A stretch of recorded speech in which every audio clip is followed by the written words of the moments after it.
Welcome to Luca is a billionaire, where the only thing I invest in is your answers.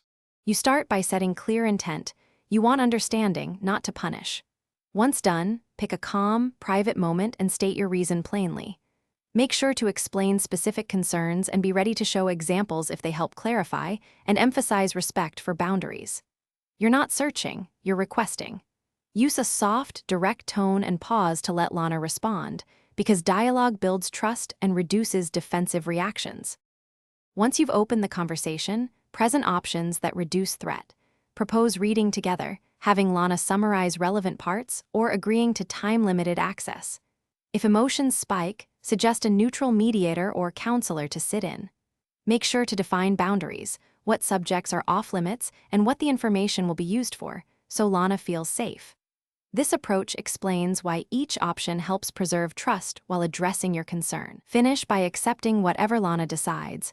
Respecting autonomy preserves the relationship. If she agrees, confirm confidentiality rules and next steps and make sure to stick to them. If she refuses, don't escalate.